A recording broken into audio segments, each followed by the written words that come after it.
울더라도 가야 한다는 주제로 말씀을 전하겠습니다. 우리 부활절을 지난 지가 한 주가 지났지만 우리 속에 영원히 살아있는 하나님의 영광의 임재, 영광의 불, 영광의 말씀으로 여러분 날마다 부활의 증인으로 살아가시기를 간절히 축복합니다. 오늘 본문의 이 말씀의 시대적 배경은 이스라엘의 마지막 사사인 엘리 제사장 때에 일어난 일입니다. 마지막 사사 엘리 제사장, 우리가 유종의 미, 또 용두사미 이런 말 쓰는데요. 역사는 참 반복되는 것 같습니다. 성경의 역사도 마찬가지지만 은혜 받았다고 해서 우리가 끝까지 보장이 없어요. 매일매일 우리가 자기의 몸을 쳐서 기도하지 않고 하나님께 순종하지 않는 연습을 하지 않으면 신앙에는 왕도가 없어요. 매일매일 밥을 먹는 것처럼 우리가 매일매일 기도하고 일상의 그 삶이 일상의 십자가를 져야 우리가 한다는 것이죠. 이 권력 마지막에는 꼭 레임덕이라는 현상이 있지요. 레임덕, 그죠? 권력이 누수가 일어나고 도덕적으로 타락이 일어나고 또 회의가 일어나는 그런 현상이 참 많이 반복되는데요. 오늘 본문의 배경도 사실은 그런 이야기가 많이 나옵니다. 여러분, 우리 인간은 조금만 틈을 줘도 해이해지고 이게 방심해져요. 예수님께서 십자가에서 부활하신 후에, 죽음에서 부활하신 후에 40일 동안 이 땅에 계시다가 승천하고 이제 하늘 보좌에 계시지 않습니까? 승천하시고 지금까지 재림하시기 그 전까지 지금까지 그 과정을 볼 때 초대교회 분들도 그랬지만 곧 예수님 오신다, 마라나타, 지금이 종말의 때다, 깨어 있으라, 그 말을 성경에서 지금까지 이야기하고 있어요. 거룩한 긴장감을 우리에게 준다는 것이죠. 왜 종말의 삶을 사는 것일까요? 우리가 주님 언제 오실지 모르는 이 삶 속에서 거룩한 두려움과 설레임 가운데 매일매일 우리가 깨어 있으라고 주님께서 이렇게 거룩한 긴장감을 주시는 것이죠. 왜 우리가 기도 제목이 계속 있을까요? 응답받으면 또 생기고 산 넘어 산이고, 왜 우리에게 염려와 불안과 또 적당한 고난이 주어질까요? 그렇게 하지 않으면 기도하지 않기 때문입니다. 그렇게 하지 않으면 주님을 의지하지 않기 때문입니다. 누가복음 18장 8절 하반절에도 이렇게 말씀합니다. 그러나 인자가 올 때에 세상에서 믿음을 보겠느냐. 수사의문이죠. 보겠느냐 말은 못 본다는 게 많다는 거예요. 믿음이 있다고 봤는데 마지막까지 견디는 사람이 별로 없다는 것입니다. 여러분, 엘리가 지금 제사하게 된 지가 40년이 되었어요. 한 분야에 10년만 돼도 전문가인데 40년 되면 굉장히 원수매가 나타나겠죠. 하나님과 밀접한 친밀한 교제를 나눌 것인데, 본문에 보면은 엘리가 비둔하고 둔하고 살이 찌고 귀가 어두웠다고 말하고 있습니다. 교회가 이제 73년 이후가 되었는데요, 더 원기가 왕성해야 돼요. 더 많이 기도해야 돼요. 잘못하면 과거의 관성과 전통에 매여서 이 정도면 되겠지 하다가 파멸을 당한다는 것입니다. 사랑하는 우리 남성교회 식구들 여러분, 엘리가 제사장이 40년 되었을 때에 마지막을 파멸을 일으켰던 것을 우리가 바라보면서 타산지로 삼고 우리가 73년 이후에 계속해서 더욱더 일치월장 생명 있는 교회로 거듭나시기를 간절히 축원합니다. 여러분, 이 40년 된 이 이스라엘 백성들의 면면을 보시기 바랍니다. 얼마나 영적으로 죽었는지 몰라요. 내적으로 골마서 죽었는데도 불구하고 그것을 지금 만회해 보겠다고 회개하지 않고 어떻게 해요? 언약궤를, 언약궤 안에 뭐가 있죠? 아론의 쌍난 지팡이, 그 다음에 만나 항아리, 그 다음에 십계명이 돌판 있지 않습니까? 그 옛날 이스라엘의 역사와 함께 하셨던 그 생생한 역사를 가지고 있는 언약궤. 그런데요, 그 언약궤를 다루는 사람들이 영적으로 죽으니까 하나님이 그 언약궤 속에서 임재하셨던 하나님의 불과 영광이 지금 떠나버린 거예요. 사실은 하나님이 떠난 게 아니라 우리가 하나님을 떠나니까, 멀리하니까, 기도하지 않으니까 언약궤가 한낱 껍데기감 남는 것입니다. 여러분, 이 성경책이 우리가 사랑하고 암송하고 읽고 묵상하지 않으면 이 성경책은 그냥 책에 불과한 것입니다. 언약궤도 마찬가지예요. 그런데도 이 사람들은 어떻게 해요? 전쟁에서 안 되니까 이제 언약궤의 힘을 한번 빌어보자. 하나님을 찾는 게 아니에요. 언약궤, 종교적 상징물을 찾아서 가져가는 거예요. 부적이야. 와, 어떻게 해야 됩니까? 바로 빼앗기죠. 블레셋에 빼앗기고 맙니다. 여러분, 최고의 자존심이었던 언약궤를 빼앗기는 것입니다. 하나님을 잃어버린 것입니다. 여러분, 성도의 자존심은요, 좀 못살아도 괜찮아요. 실패도 괜찮지만요, 하나님의 영, 하나님의 영광이 떠나버리면 그건 머리 깎인 삼손과 똑같아요. 많은 그리스도인들이 자기 속에 있는 하나님의 영을 잊어버리고 그냥 불안하니까 반복적인 종교적인 행동을 합니다. 불안하니까 막 그냥 하나님 부르짖는 거예요. 그것도 나쁘지 않지만요, 이런 것을 종교 중독이라 합니다. 종교 중독은 하나님의 임재와는 상관없는 자기 불안의 병적인 행위를 반복하는 것을 종교 중독이라고 합니다. 여러분은 건강한 신앙인입니까? 아니면 종교 중독자입니까? 한번 돌아보시길 바랍니다. 종교 중독에 빠진 이스라엘의 참혹한 모습을 한번 보십시다. 이스라엘은 블레셋에게 참패를 당했고 언약궤도 빼앗겼을 뿐만 아니라 엘리의 두 아들 홈니와 비느하스가 죽임을 당했고 엘리 제사장도 언약궤를 빼앗겼다는 소식을 듣자마자 앉아있던 의자에서 뒤로 넘어져 목이 부러져서 죽게 되고 그의 며느리 비느하스의 아내도 해산하면서 이가봇 하면서 영광이 이스라엘에게서 떠났다고 말하면서 죽음을 맞이하게 됩니다. 한꺼번에 그 가정 가문이 망하게 됩니다. 죽음의 영이 이스라엘을 지배하고 있는 것입니다. 여러분, 성도의 치욕은 언약궤를 빼앗긴 게 문제가 아닙니다. 세상과의 경쟁에서 주도권을 상실하고 패배하는 게 문제가 아닙니다. 우리가 하나님을 떠나면, 하나님의 영이 우리를 떠나는 순간 우리는 아무것도 아닌 것입니다. 성도의 비극과 비참함은 하나님의 영광을 상실하는 것입니다. 하나님의 임재에 대한 무강박이고 우둔함이고 비둔함인 것입니다. 하나님의 영광이 떠난 것도 모르고 언약궤만 붙들고 있는 이 이스라엘 백성들, 종교 형식과 행위와 붙들고 있는 종교 중독에 빠진 이스라엘의 모습을 보면서 현재 우리의 믿음의 신앙을 점검할 필요가 있다고 생각합니다.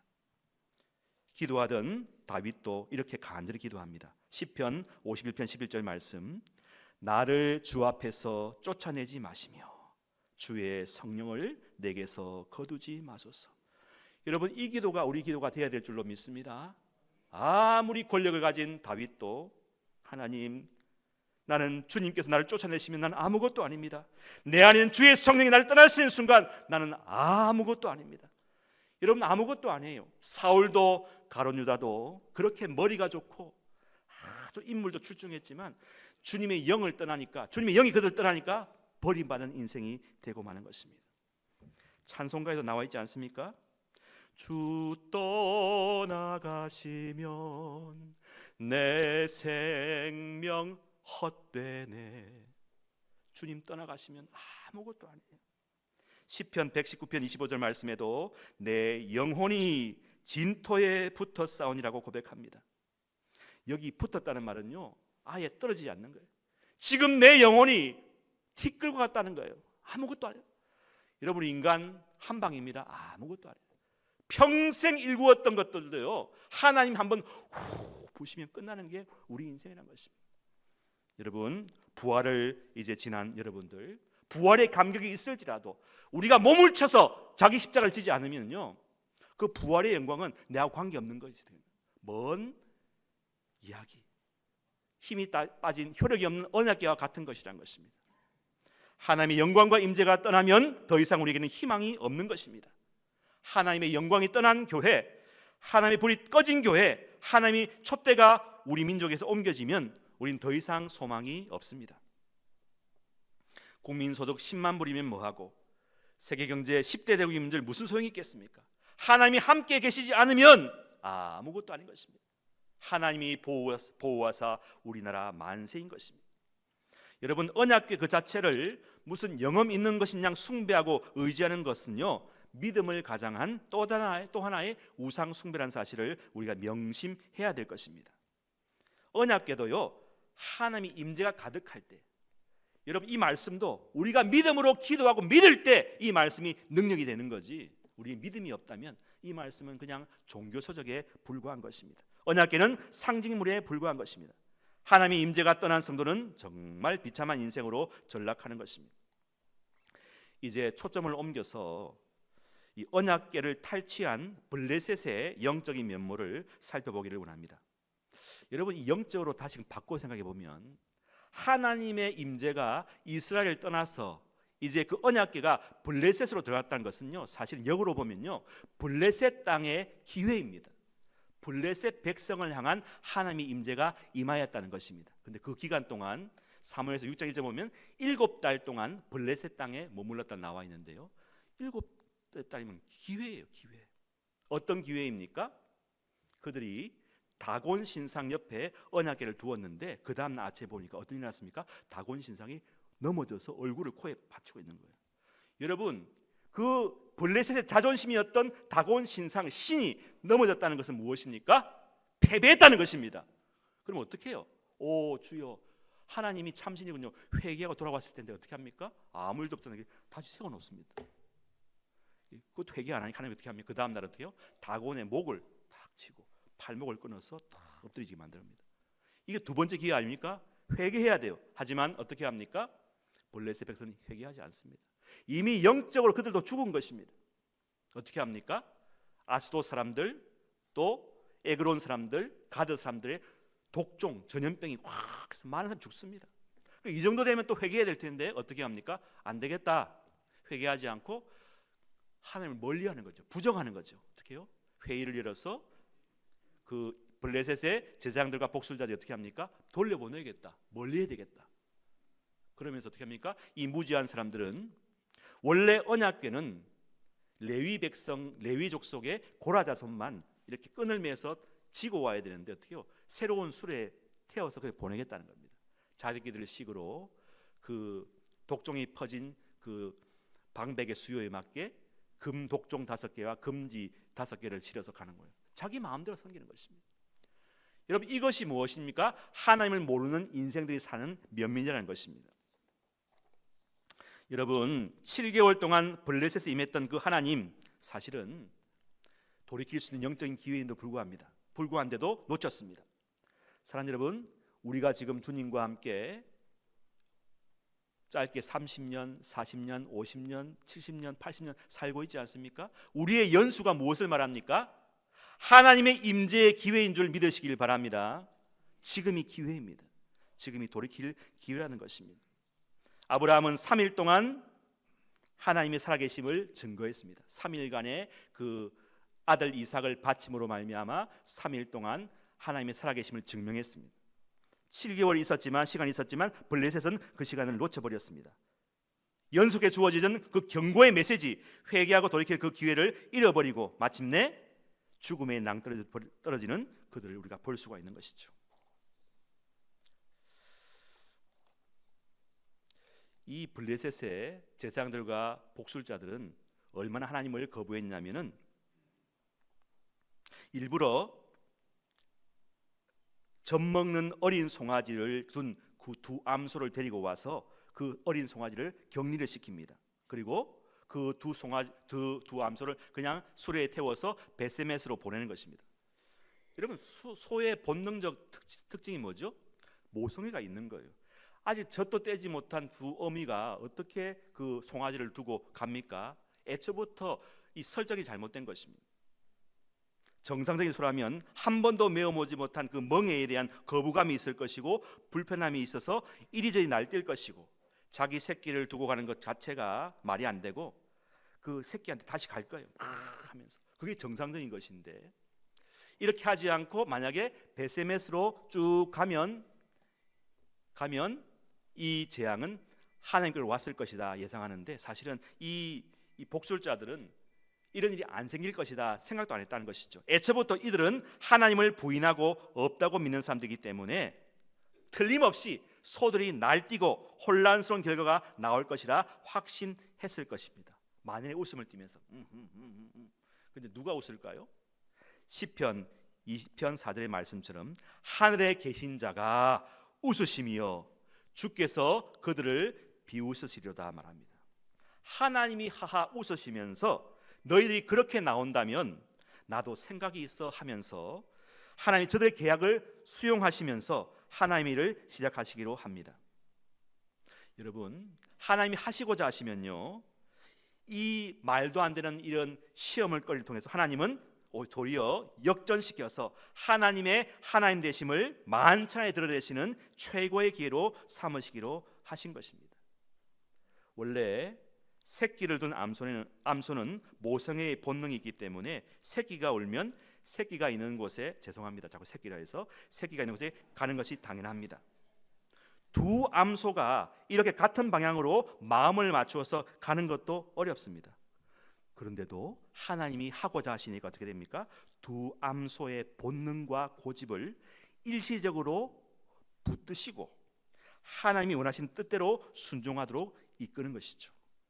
또한 안내자가 없이 베세메스라는 이스라엘 땅으로 곧바로 가는 것은 현실적으로 불가능한데 두 암소의 머리에 지금으로부터 3,000년 전인데도 불구하고 GPS 장치, 내비게이션 장치를 딱 넣으셔서 다른 것 안 보고 바로 직진할 수 있도록 그렇게 장치하던 것입니다.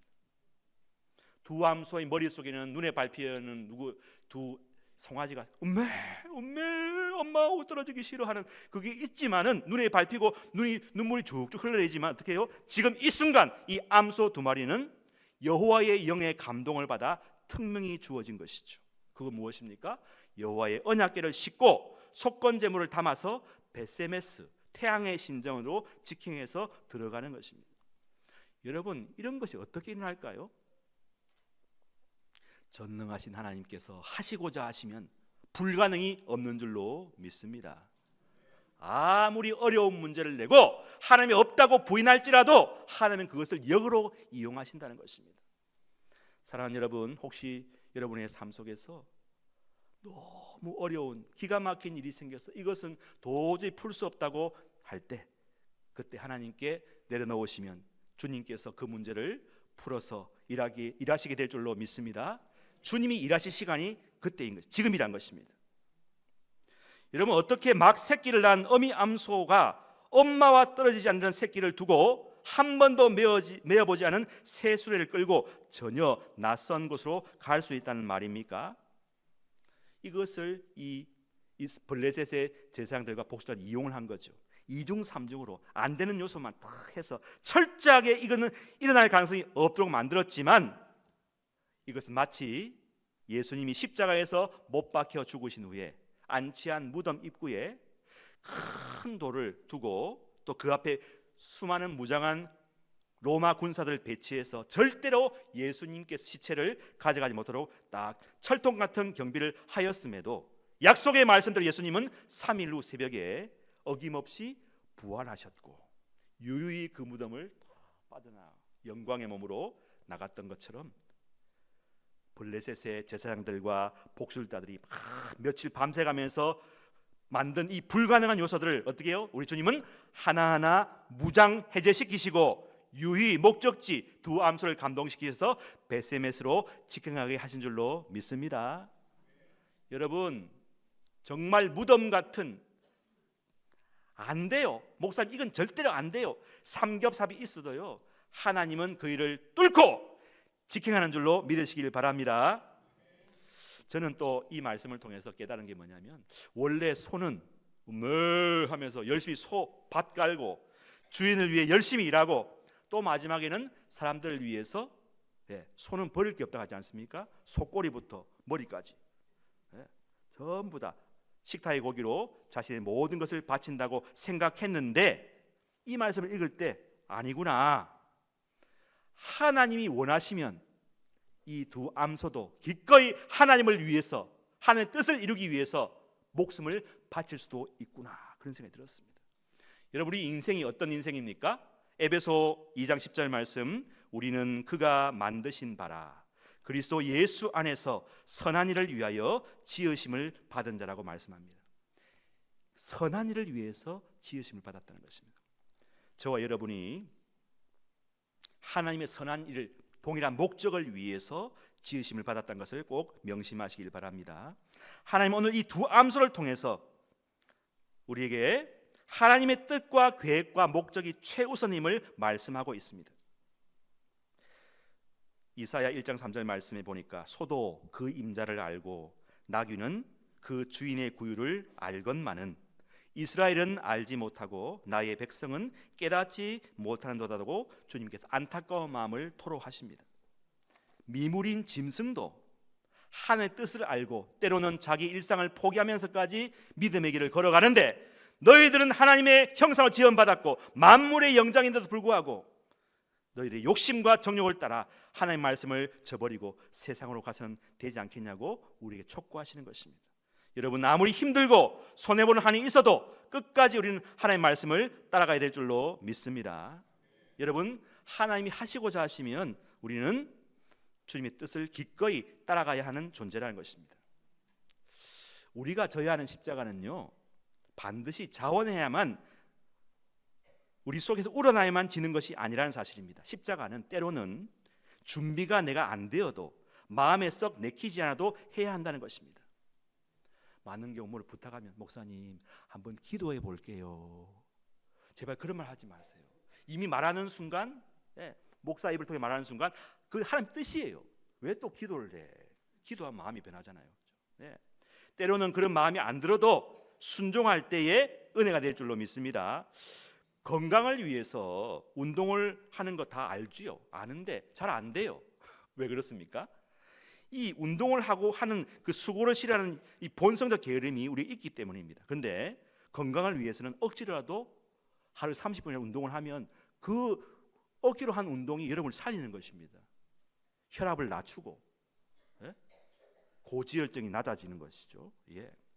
주님을 위한 십자가는요, 때론 우리의 의사와 마음에 내키지 않아도 억지로라도 순종할 때 우리가 사는 것입니다.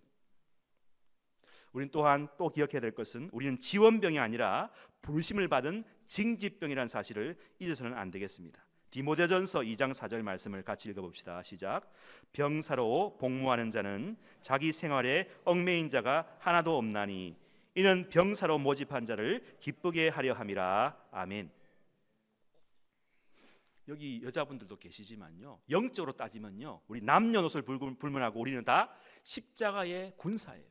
군인이에요. Great soldier. 십자가의 징집병입니다. 자원에 입대한 사람들이 아니에요. 하나님이 특별한 목적으로 불러서 이 세상에 있게 되었고 하나님의 사명을 받은 자로, 제자로 이 자리에 있는 줄로 믿으시길 바랍니다. 그런데 우리는 어떻습니까? 그런데 말입니다, 이사야 53장 6절 말씀해 보니까 우리는 다 양 같아서 그릇 행하여 각기 제 길로 가는 나쁜 습성이 있는 것이에요. 그래서 우리는 목자이신 주님의 지팡이와 막대기로 지도를 받아야 돼요. 주의 교훈과 흉기가 필요한 것입니다. 의로 교육을 계속 받아야 됩니다. 오늘 이 두 암소도 새끼 젖도 먹여야 되고 밭도 갈아야 되고 바빠요. 하지만 주님의 징집을 받고 벳세메스로 지금 가는 것입니다. 제가 생각해 봤어요. 이 두 암소의 진짜 사명이 사실은 처음부터 벳세메스로 가도록 준비된 게 아닌가, 그런 깨달음이 왔어요. 여러분, 예수님의 33년의 육신의 그 시간이 그 한 번의 십자가의 죽음, 단 한 번의 죽음을 위해 그렇게도 오랫동안 치밀하게 치열하게 준비된 사실입니다. 우리에게 적용해 봅시다. 여러분의 지금의 현재의 모습은 무엇입니까? 하나님께서 지금 여러분을 통해서 여러분의 기도와 헌신과 말씀 생활, 전도 생활, 봉사와 섬김을 통해서 아낌없이 쏟아 부으라고 지금까지 여러분에게 은혜 주신 줄로 믿으시기를 바랍니다. 여러분, 기도하다가 죽어버리십시다. 예배하다가, 주님을 찬양하다가, 복음을 증거하다가, 주님 뜻대로 살다가 죽어버리는 것도 나쁘지 않는 것입니다. 장렬한 죽음입니다. 우리는 오늘 두 암소의 이야기를 통해서 행여 목사님 너무 매정합니다, 또한 사회에서 말할 수 있죠. 동물권, 동물복지에 맞지 않아요, 학대입니다.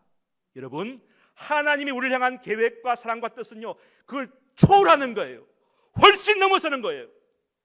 이 두 암소가 자식과의 생이별의 고통과 아픔을 뒤로하고 울면서도 묵묵히 수레를 끌고 가게 했던 그 배경에 깊은 원초적인 힘, 절대적인 힘, 영원한 섭리가 작동함을 꼭 믿으시길 바랍니다. 인간의 석별의 정, 때론 천륜을 저버렸다는 사람들의 비난을 감수하고서도 벳세메스의 길로 계속 갔던 것은 그 두 암소의 희생이, 그 죽음이, 그 번제로 드림이 결코 헛되거나 무의미하다거나 무가치하지 않는다는 것을 증명하는 말씀이라는 것입니다. 우리 예수님께서 종료주일 때 예루살렘 입성할 때에 한 번도 아무도 태워보지 못한 그 나귀 새끼를 타고 오지 않았습니까? 그 나귀 새끼의 섬김과 희생을 우리 주님은 기억하신다는 것입니다. 여러분, 하나님의 하나님 되심과 하나님의 살아계심을 만천에 드러내고 하나님을 부인하고 부정하는 이 블레셋 제사장과 복술자들의 계략을 철저히 부서뜨리고 예상을 부서뜨리고 어떻게 해요? 벳세메스로 직행했던 그 두 암소의 섬김, 순종의 희생을 우리 주님은 꼭 기억하실 거란 말씀입니다. 그리고 그 엄마를 잃어버리고 집에 묶여있는 그 두 송아지를 하나님께서 기억하신다는 것입니다.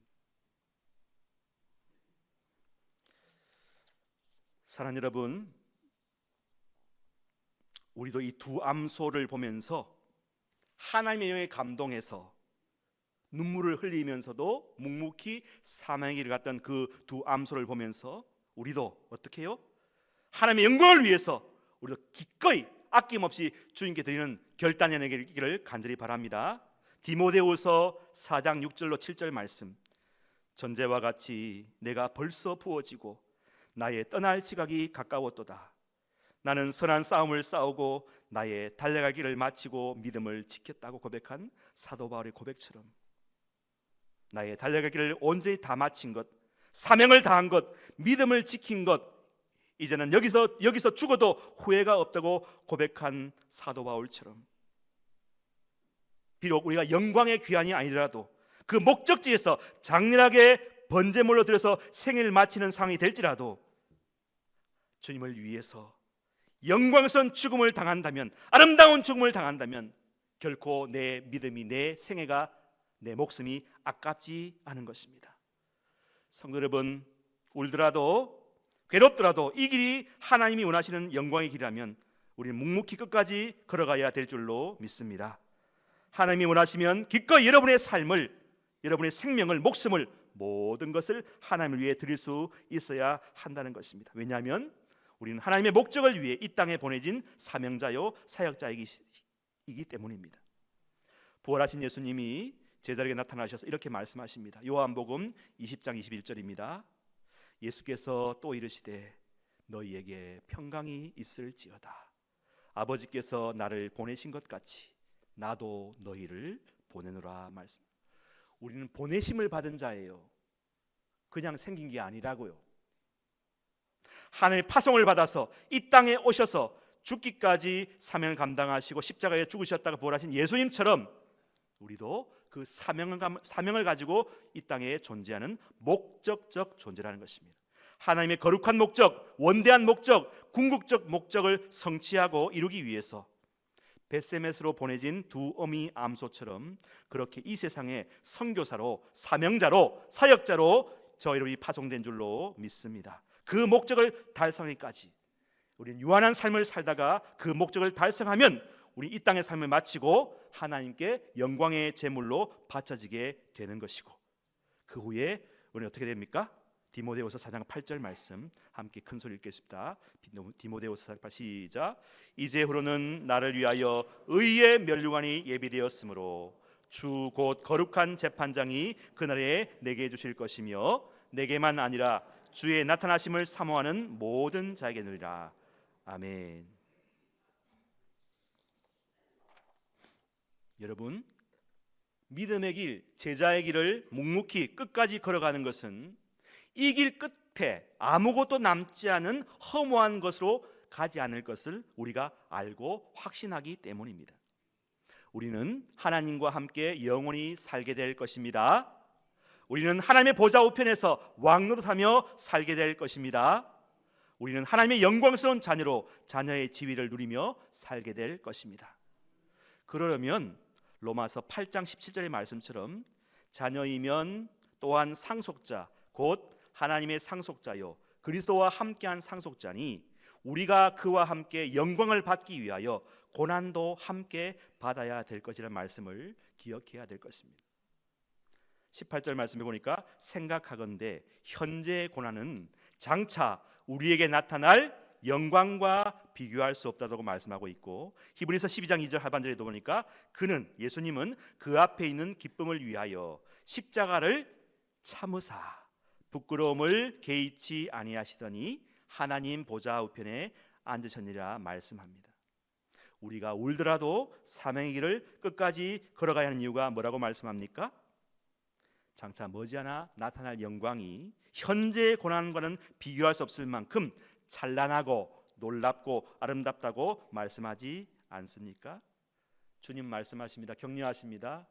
울더라도 계속 이 길을 걸어가려무라. 그러면 이와 비교할 수 없는 것들이 너희들을 기다리고 있을 것이다.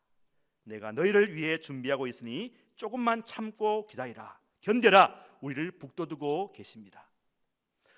예수님의 부활을 목도하시고 그 사실을 믿고 고백한 여러분, 이제 여러분은 부활을 사셔야 합니다. 직접 몸으로 현실에서 구현하셔야 합니다. 왜냐하면 여전히 우리는 죄의 본성을 가지고 있고 죄가 우리를 시시각각 조여오고 있기 때문입니다. 그리스도의 남은 고난을 우리 육체에 채워야 됩니다. 자기 십자가를 지고 주님을 따라가야 한다는 것입니다. 우리의 십자가는 무엇입니까? 그 옛날 이방인들에게 빼앗긴 여호와의 언약궤를 다시 찾아야 하는 사명이 부여되었습니다. 여호와의 임재와 영광의 상징인 언약궤를 찾아와서 다시금 하나님의 이름과 영광과 임재를 다시 우리 예배 가운데, 우리의 삶 가운데 체험하고 경험하고 나타나야 될 줄로 믿습니다. 하나님의 이름이 이방 사람들에게 짓밟히지 않도록 우리의 삶으로 하나님의 영광을 나타내야 되겠습니다. 하나님의 자녀로서 분명한 정체성, 자존감을 가지고 당당하게 세상 속에서 살아나가야 하겠습니다. 그러기 위하여 여러분 성령의 능력과 성령의 충만을 받으시기를 축원합니다. 기도로 여러분의 영역을 충만하게 하시기를 축원합니다. 오래 깊이 계속 기도의 줄을 붙잡고 하나님께 매달리시기를 축원합니다. 울더라도 기도에 눈물의 기도를 계속 흘려야겠습니다. 울더라도 전도의 수고와 희생을 계속 감당해야 되겠습니다. 울더라도 예배하는데 목숨을 걸어야 하겠습니다. 울더라도 다음 세대 우리 아이들을 위한 교육과 양육의 수고와 투자를 아끼지 않아야겠습니다. 울더라도 어려운 이들을 향한 마음과 사랑을 계속 흘려보내야겠습니다. 울더라도 하나님 나라를 위한 끝없는 추구와 행진은 계속 되어야 하겠습니다. 왜냐하면 우리의 삶은 영원하고 하나님도 영원하시기 때문입니다. 예수님 부활하셨습니다. 그리고 영원히 우리와 함께 계십니다. 이 고마우신 예수님을 위해서 우리가 무슨 일이든 못하겠습니까? 죽음을 이기신 예수, 사망을 이기신 예수, 우리를 위해 지금도 주님 보좌 우편에서 기도하고 계신 예수님, 우리 마음속에서 우리와 함께 탄식 기도를 하고 계신 이 예수님, 그 예수님을 위해서 이까지 고통과 어려움을 왜 못 참겠습니까? 할 수 있습니다. 해야 합니다. 기꺼이 해도 충분히 가치가 있고 보람이 있는 일입니다. 주님을 위하여 복음 전하는 일, 선교하는 일, 물질을 드리는 일, 몸으로 수고하고 희생하고 시간을 드리는 일을 아까워하지 마십시다. 주님을 위해 우리의 모든 것을 다 주어도 주님의 은혜와 사랑에 비하면 아무것도 아닙니다. 두 암소의 고귀한 희생이 결코 헛된 것이 아니듯이 여러분의 사명의 길에 어떠한 고난과 고통이 찾아와도 반드시 하나님이 주시는 상급과 보상이 있음을 명심하시고 끝까지 그 믿음을 걸어가시는 사명자가 되시기를 간절히 축원합니다. 가다가 힘들고 어려울 때에 십자가의 길을 끝까지 걸어가신 예수님 생각하시고 승리하신 여러분 되시기를 간절히 축원합니다.